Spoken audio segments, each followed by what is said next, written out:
This episode of the Helping Healing Humor podcast is brought to you in partnership with ministryleague.com. We would love for more people to discover this show, so please rate and review us on iTunes or your podcast provider. Feel free to share on your social media and subscribe at benandtravis.com for the free ebook, 28 Days of Focused Living. Welcome into episode 2 of the Helping Healing Humor podcast with Ben and Travis, with author Matt West, also a middle school principal. Am I right? I'm an assistant principal. I wouldn't want to take the glory away from the principal. So. But higher than assistant to the. I consider myself the Dwight Schrute of the school. Okay, got you. Well, we're excited to have you back with us for another episode. And before we get too far down the road, where can we get your book, The Smell of Funny? Yeah, there's an online shop that I like to use that has the book. It's OklahomaBooksOnline.com. That is OklahomaBooksOnline.com, just like it sounds right there. But yeah, the guy who put the book together for me, he actually has a service in which he sells it. It is available on Amazon, but I would much rather sell it through a small business as I would through Amazon. And I don't even want to get into the where's, why's, and how's on that. But yeah, OklahomaBooksOnline.com. And you just go to the author's page and click down on Matt West, and it'll tell a little bit about myself, my family, and the book, and you have an option to purchase it there. Definitely a good read that I think will definitely check the list of humor off of our title. So I want to make sure we do that and talk a little bit about the book. And one of my favorite sections says, we now live in a society that has to hashtag everything and post it to social media. Now, I may be a little bit of a hypocrite here because I'm always hashtagging things. I wish you could hear my eyes roll back in my head every time I read one of those stupid union hashtags. They try to outdo each other by naming their wedding something even dumber than the wood before them. Have you realized that these are the same dummies that will be taking care of us in the senior center? I can see them taking a picture of me and tagging it something stupid like hashtag denture adventure, hashtag Tapioca Tuesday, or maybe a picture with me and a couple of other folks that are there and tag us as the hashtag prune posse. Yeah, I can't wait. I will be using those. Yeah, please do. Hashtags for this you will probably be the only hashtag with those names on there. But yeah, I don't know. It gets kind of frustrating, which I've got my daughters that are in that season of life, so they're in a lot of weddings and all, but now it's just something they do, that try to do the one name with the two names and outdo each other. And it just, I guess as a boomer, if you will, it grates my nerves to hear these goofy things. Now there are some good ones out there, and I would, I wish I could call them my name, but I don't want to insult anybody. But there are. It seems like they try to do that, though. They are trying to outdo, the ones before them, just to be honest with you. And those crazy, like, baby reveals, too, like gender reveal parties and setting forests on fire and all sorts of stuff with gender reveal parties. So it gets interesting. Well, it seems like people might take that to heart and not have any more out of respect for our forests, Or avoid fire. Anything that might spark. Altogether, yes, that'd be good. No spark setting. Yeah. Where's the fun in that, though? I don't know. I mean, I can't find the answer anywhere that, in my mind. I mean, it seems like the more fireworks you could have to pronounce a 50% guess. I don't. It's not like you have picked 7 numbers for the lottery or anything like that. You literally have 50% to 50%, and it's just this big commotion over generic news. Just to be honest with you. So. Yeah, yes. Hashtag, yeah, no doubt. Hashtag crazy. Hey, I hope people stay crazy, because Lindsay's balloon business is booming at the moment, because my wife, she helps decorate for parties, and it's like the side hustle is rolling because people want to just put whether or not they are having a boy or a girl. So keep it up, America. Keep being crazy. That was a sweet little shameless plug there, Will. I do my best. Hey, I'm telling you, I'm just a good husband. I'm just a good husband. That's right. She just texted me and said, "Hey, don't forget the plug on the podcast Yeah. today." So There is one right before that where you think that you've got a major issue. You're having this pain in your side, and it is revealed to be a sharp piece of Cracker Jack. Yeah. I wish I could say it wasn't a true story. So that one's not made up. That one's for real. Well, it didn't last for 3 weeks. I mean, it was a while. I mean, it was like 2 weeks, 6 days. I mean, it took a while.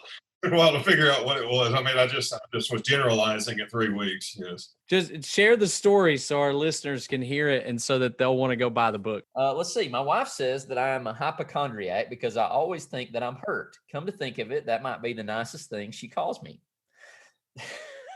That being said, I try not to tell her when I'm injured or hurting because I know her sympathy has run thin on me.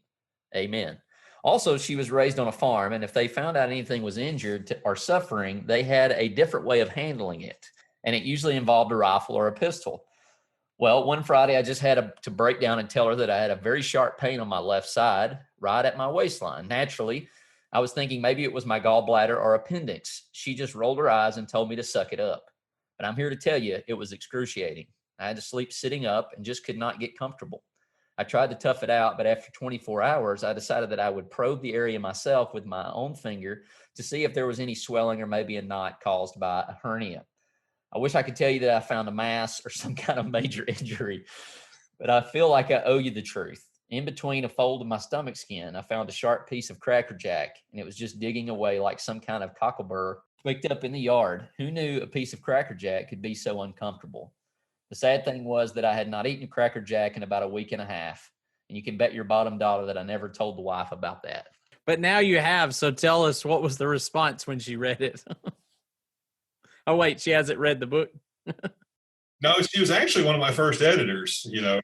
And so I don't know what chapter you're in, but I doubt she declared that one the funniest. But it's pretty good. Like when your wife reads along and you know she says, "Well, this one's funnier than the last one," or whatever. But there's several stories in there about my poor eating habits and lack of exercise and body shaming and so on and so forth. And you know it's all for my healthy state of mind, I guess. But you know, it keeps you humble, you know, when you can talk about your fatness and so on and so forth, and self injuries and all that. But yeah, she definitely she doesn't.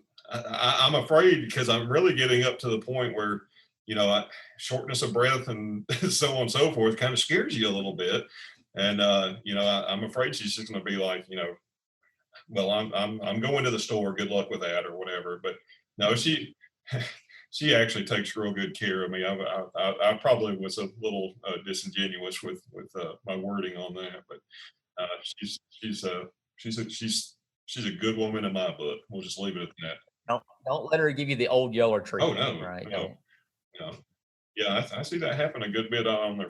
Her daddy and mama's got a farm, and you know, if something ain't making it, you know, it's a blast of the rifle takes care of it. You know, nothing's been nothing's been euthanized. I'll tell you that. I was living in Eva. It's over near Coleman. And so I was living out there and I had this dog and I just really needed to get rid of it. It was just kind of a stray we'd picked up and we were taking care of for a little while. And I said, I got to get rid of this dog and find somebody for it. And one of the guys that went to church with us just came up to me and he goes, well, you know, I've named a couple of them Bullet Head. So if anybody from PETA is listening, then I'm sorry, but you know, that's just the way you do things in the country sometimes. So you talk a good bit about your family and most of the stories that kind of come from. So if I could put you on the spot, is there one that's just, man, everything they say, it's just gold. It's just, you know, you basically walk around with a pen and pad. I don't know if you noticed, but probably the majority of the stories about my kids were about my youngest one, Sawyer. But you know, in all fairness to Zach, you know, when myself and his mother divorced, you know, he was kind of back and forth, and like I said, it was a rough time in my life and all. So I didn't really write down instances and stuff. And he's a funny kid too, and but you know, having Sawyer, from birth to now 15. I mean, you know, it's just stuff all the time. And he and I, because Christy also was a teacher and coach and all that. So there were a lot of nights, you know, Sawyer and I driving to a game or you know, possibly going to church or Awana's or something like that. But you know, we spent a lot of time, me, him, and Jackson specifically. So that was that always made for some good banter back and forth. And to this day, well, Jackson just Sawyer has a habit. He likes to call Jackson his baby, and then Jackson will shoot back and say, "Never say that again." And so they barb each other all the time, and it's in church, it's in restaurants, it's in the car. I guess Sawyer thinks it never gets old, but you know, they have provided a lot, and then obviously, you know, Jackson's pretty much gold, you know, every day. You know, he'll pull one of my favorite stories, and I don't even know if I go into it in the book, but he'll pick out, like if you tell him to go get ready for church, the first shirt he gets to, that's what he's going to wear to church.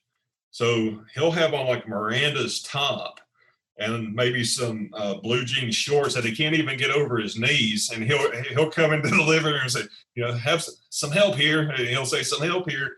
And so he wants us to try to pull these, you know, tight blue jean shorts over his knees onto his body, or you know, it's just comical stuff like that you can't even really write about. I mean, just got to be there, you know.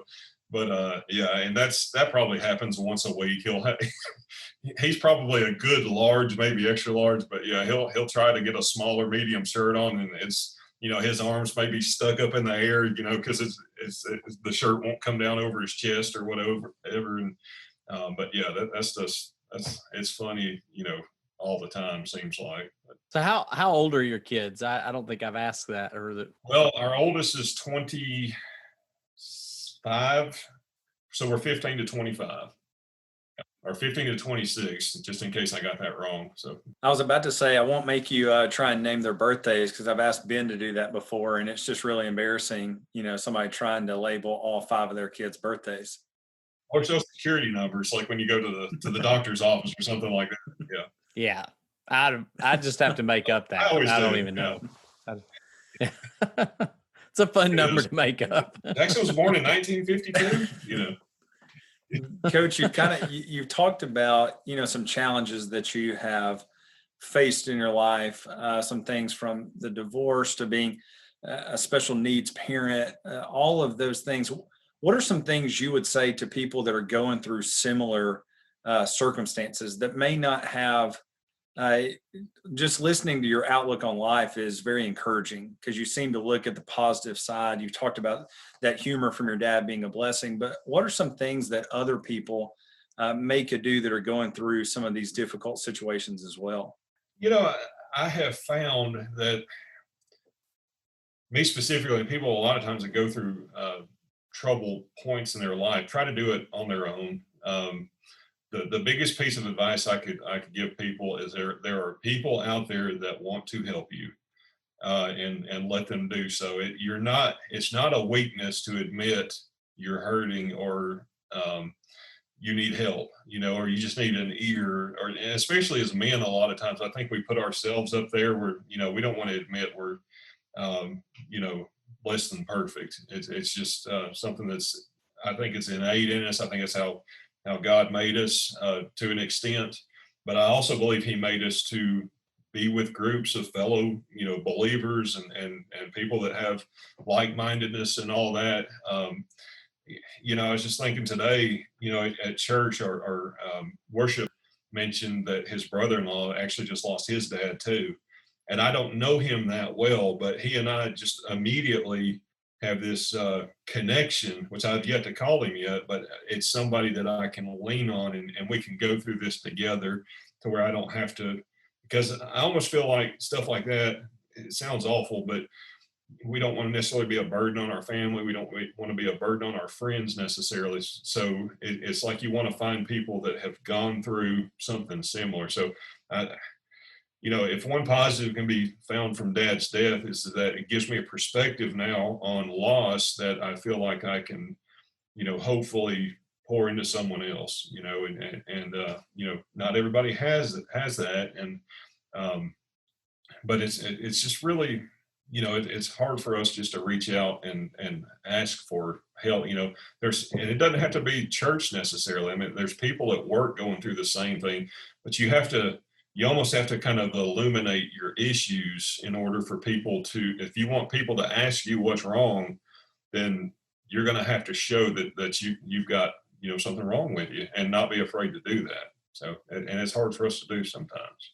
Yeah, in that same vein, what are some ways that you've seen people, you could say church, family, or others who have, is there anything they did to really encourage you and help you through some of these struggles, whichever ones? Because I think when we first invited you, obviously, your dad hadn't passed away, and so I know that there's now even some new struggles, but what are some ways that church folks, God's people, whoever has encouraged you? Maybe what are some ways that they might have discouraged you in some of those walks? It's encouraging. I've gotten a lot of messages, texts, letters, and so on and so forth, where people, are thinking about you, praying for you. And when you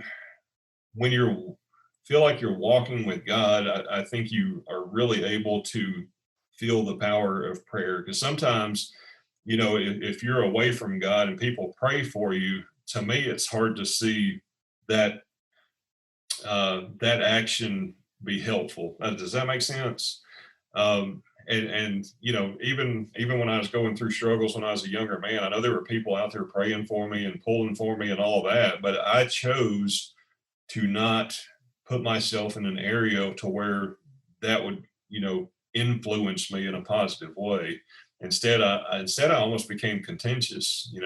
I almost thought, well, these people think they're better than me because they haven't been through what I have, and so on. And if you believe that, you're crazy, because I mean, you could go through that church, and anything you've gone through, people have gone through it too. And they may not have gone through it the right way, and maybe some of their mistakes can help you stay, closer to center where you should be.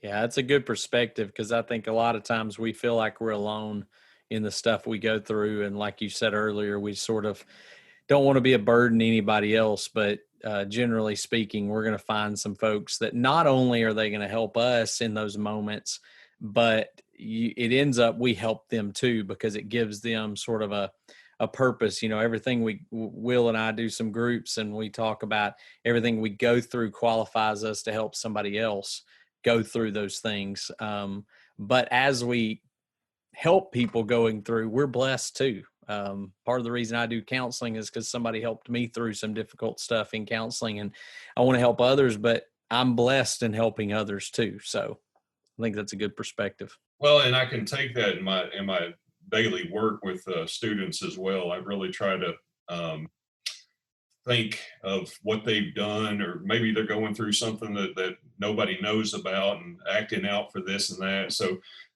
really try to, pour a little grace on them to where, hopefully they can see Christ through me, if they don't have an opportunity, to see it anywhere else. Somebody cares about me, which now granted I end up having to, uh, pour the consequences for their actions out on it, because there is policy we have to follow. There is a way to do that to where it's not demeaning, to where they're hopefully learning a lesson, as opposed to, somebody else just telling them how bad they are. So there's a fine line in that, and again, I kind of go back to 20 years ago. I would have been awful at that position, just to be honest with you.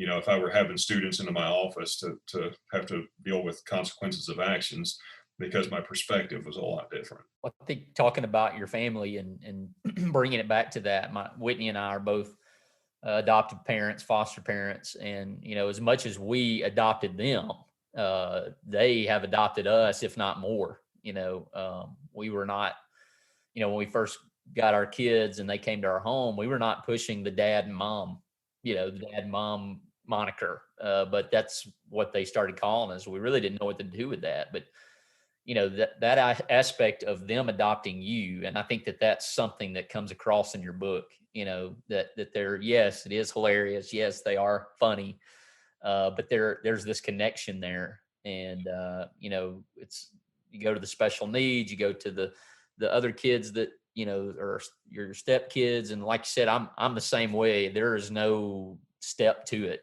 My half brother, Bradley, I have to literally think about him being my half brother to even make that connection, because he's just my brother. That's just the way it is. And, I don't think about his last name being different. That doesn't even register with me.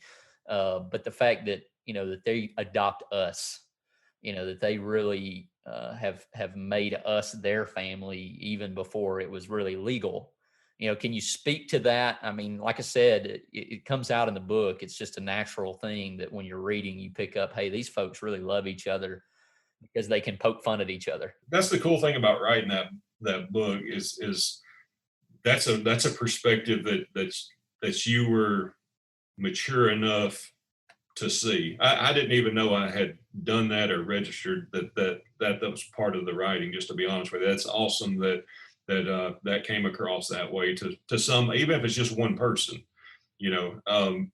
but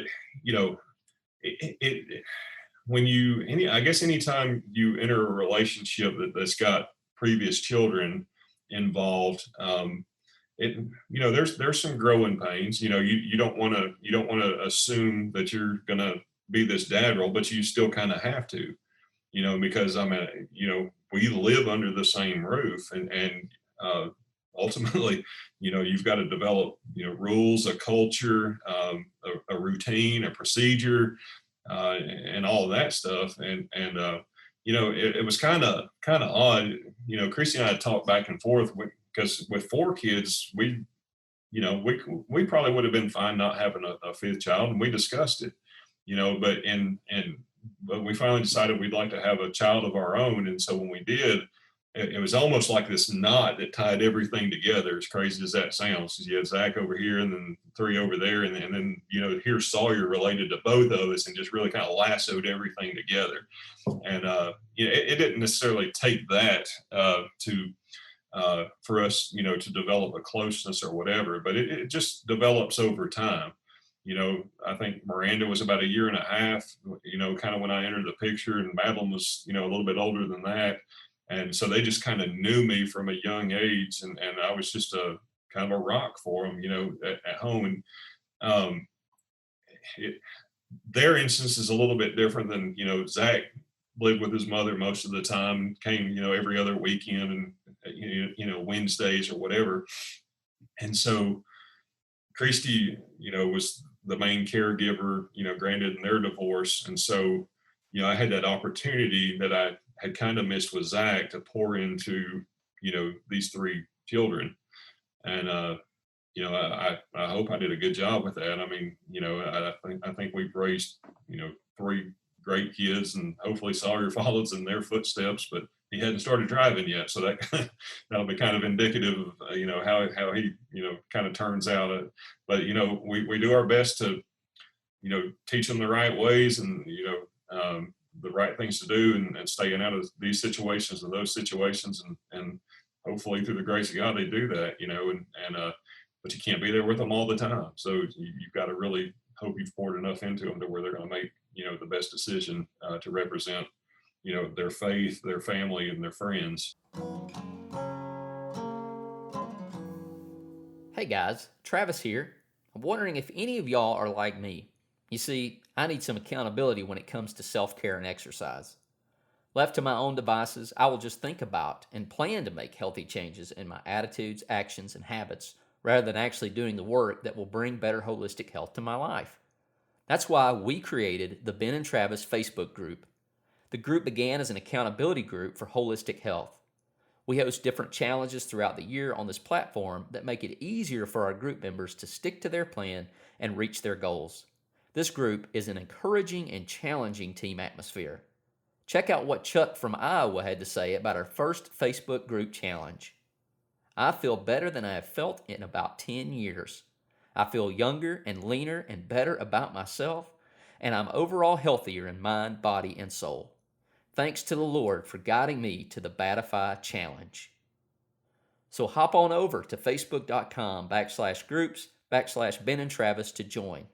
You don't want to miss our upcoming November challenge, We're calling it the most grateful Thanksgiving ever. In this challenge, we're going to work on mindset and happiness with some tips from Jeff Olson's book, The Slight Edge. We believe this challenge has the power to truly transform mental health, and we are excited for our community to be a part of it. Again, just go to facebook.com/groups/Ben and Travis to join. We can't wait to see you there. Well, we've reached that point, I believe, unless you guys have got any more serious questions you want to ask.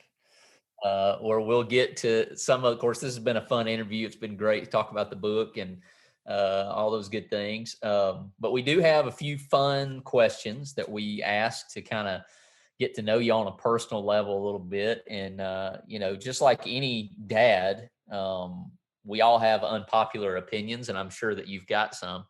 But if you want to share with us one of your unpopular opinions. Christy and I don't really get each other gifts for birthdays or whatever. We're more experienced type people at this point. We'd rather go do something or whatever. Speaking of which, I still owe her an anniversary dinner back from July, and our lives have just been, crazy.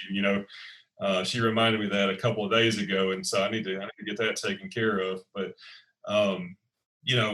that's just that's one, the kids can't believe, well, you didn't get presents for him, or you didn't get presents for her, and I guess that's just part of how your life changes seasons. It's not about stuff, guys, and it kind of is when you're a kid. You want to open things and all that, but we've crossed that bridge to where we would much rather watch our kids open things, and then, man, we're good just going and just being together.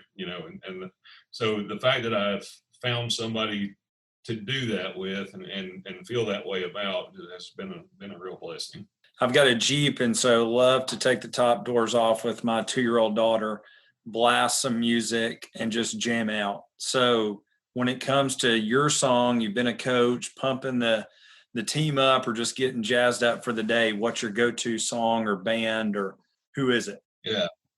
I remember answering that, and I was hoping I answered in the right context, but instrumentally, I love Tool, just like all the instruments and the drum solos and all that, and so that gets me going. But there's, Travis, I don't know if you remember the story in the book about Angel as a Centerfold.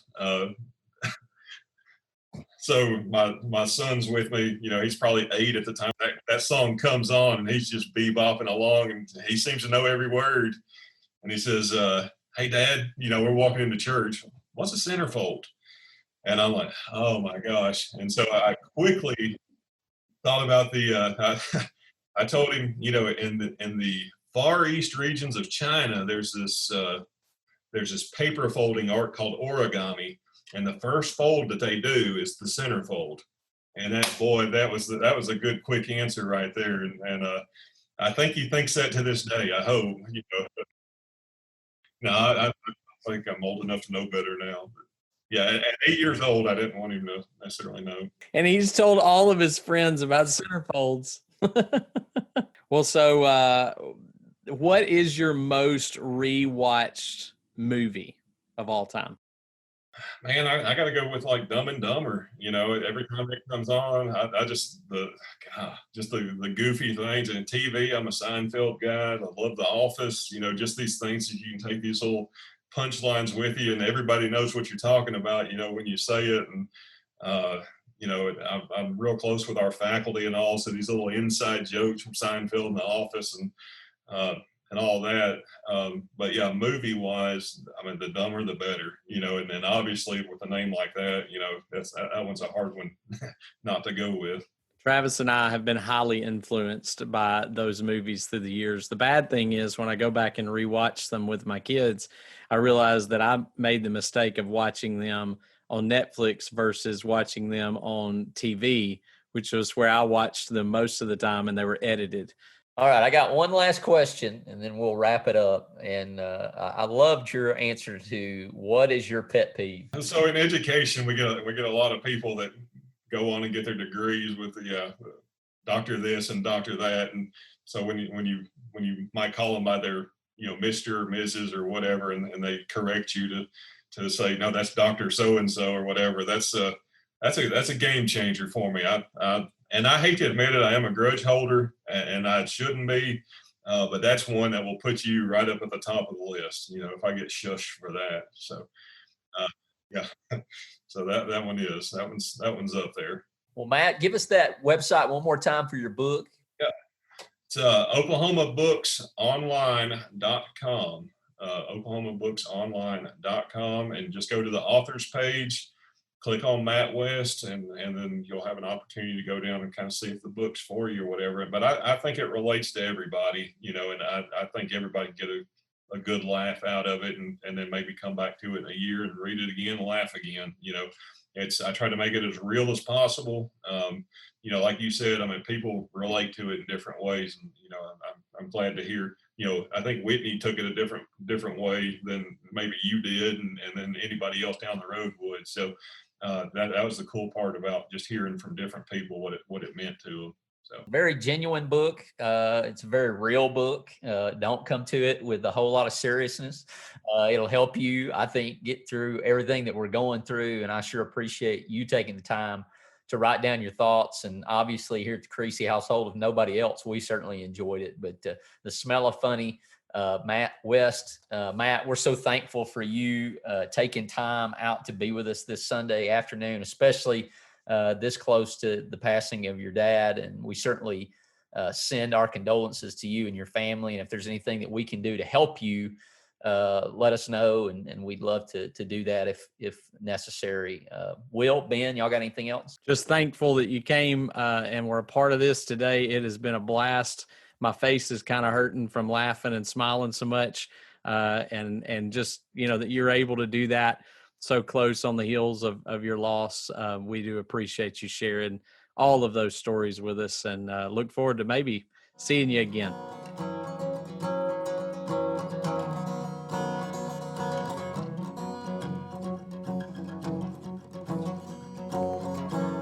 Thanks for being with us for this episode of the Helping Healing Humor podcast. Be sure to download our free ebook, 28 Days of Focused Living, at benandtravis.com and receive all of our Helping Healing and Humor extra content directly in your inbox. We look forward to having you join us at the same Ben and Travis time, same Ben and Travis channel.